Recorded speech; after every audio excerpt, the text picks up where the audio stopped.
Esme, Aditi, thank you so much for joining us. Really excited to have you both on. We just wanted to have just a chat with you, really. We've obviously started our Same Goals campaign, which is encouraging girls to get into football, give a girl a ball, you've got a footballer. So we just wanted to talk to you guys about how you got to where you are now, your experiences. So Esme, I know that recently you speak a lot about how you've got to where you are now, and you played with boys when you were younger as well, which will be the case for a lot of other young girls. So just talk us through that experience and how that helped you.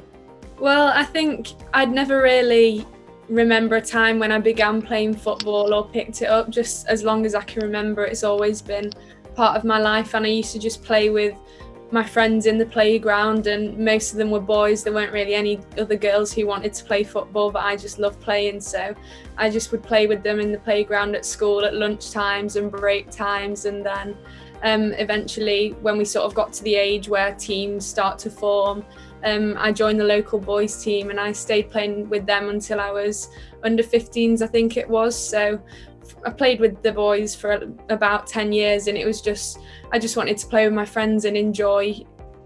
And Aditi, am I right in thinking you were quite late to coming to football? So Esme obviously has been playing since she was really small, but you were a bit older when you started playing, is that right? I was actually a basketball player earlier, and my basketball coach from our school, he suggested that there's a Delhi state team trial going on for football. Why don't you go and give trials?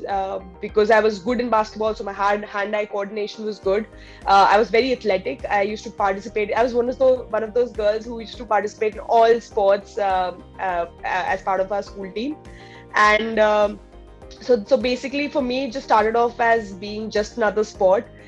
Just a chance for me to play another sport and be a part of a team. I think that was more sort of something that I was looking up to, being a part of a team, traveling around, and those were the things that as a young kid I was more looking forward to. But yeah, obviously as I progressed through this journey in football, I realized that I was actually good at it, and obviously it came with a lot of challenges, especially for a girl in India to be taking up football as a dream. I wouldn't say professionally, but as a dream was something that was never that was unheard of. I come from a military background, so it was even more challenging for my parents to actually agree to this kind of career path and this kind of direction that I wanted to take my life to. So it came with a lot of challenges, but I think I enjoyed every part of it. Like Esme shared her journey, that playing football with boys or with girls, it just transforms your personality. It just changes your perspective. It changes the person that you think you are, because you are put into different situations that you never imagined, and you just have to come out of it. You don't have any other way out.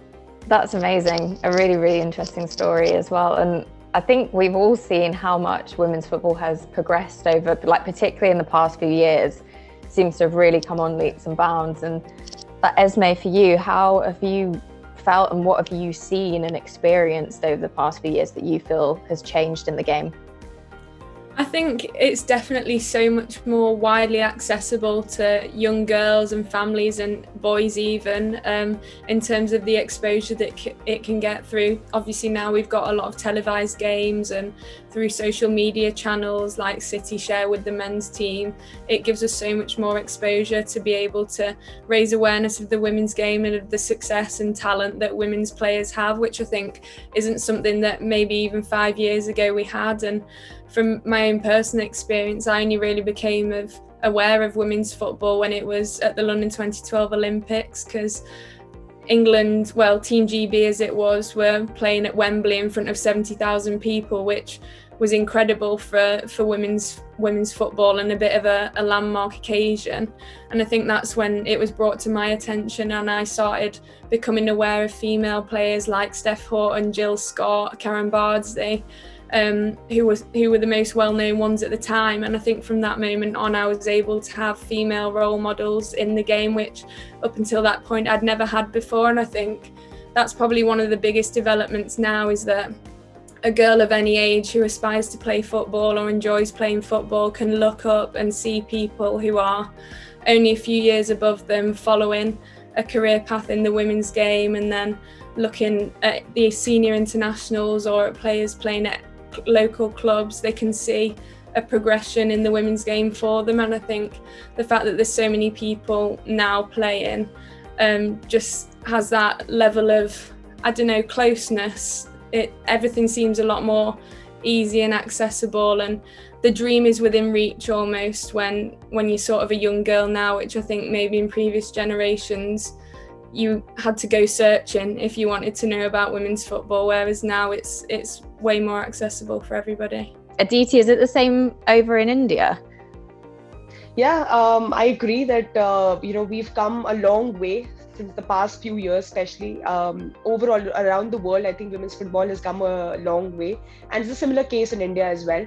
When I started off, I didn't even know that there was a women's football team, national women's football team. So obviously, as a young kid starting off playing football, when you don't know about a concept that can be achieved, you don't really dream of becoming a national team player or playing abroad or playing football professionally. So since then, I would say that things have changed drastically in a very positive way.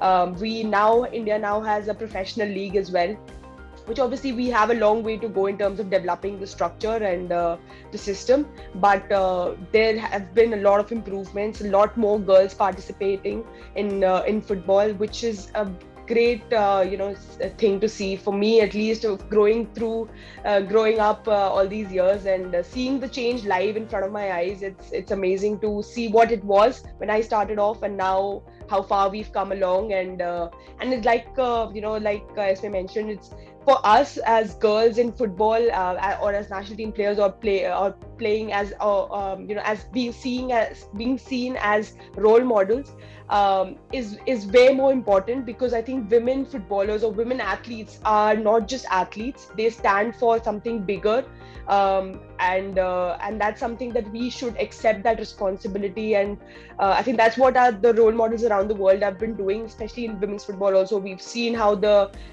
platforms are being used to raise their voice against bigger issues, and that's something that's more inspirational. You don't see that very often from the men as often as you see it from the women, and that's something that that really inspires me. That's something that excites me even more to see women role models playing such an important role to change the perspective of people in the society.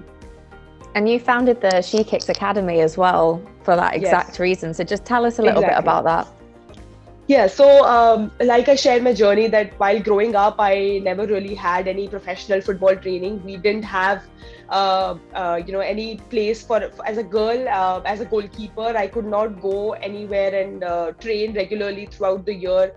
There was no system in place, and that's something that always bothered me. I always thought, I still managed to become the national team player and become the first choice goalkeeper.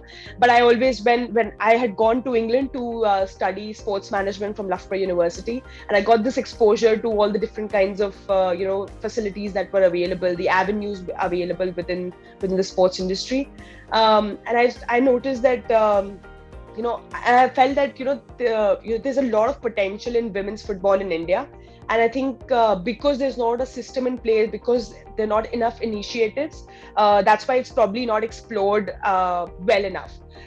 So when I came back after my studies, I thought, enough talking about the potential, enough talking about what we can do. Maybe it's time for me to start something on my own, and maybe even at a small level, even if it's a very local level, just start something on my own, and probably then people will start to, taking notice and start exploring this hidden gem a lot more, and really explore the full potential. So that was the reason why I started She Kicks. That's amazing.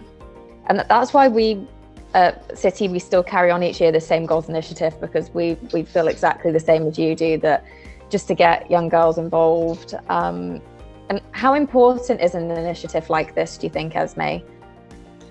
I think it's huge. I think the work that Aditi is doing is absolutely incredible in terms of having the academy, and obviously football in India for women anyway, you're like a pioneer almost in trying to get it out there to more and more young girls, because as you said, for you it wasn't really a dream that you could have growing up.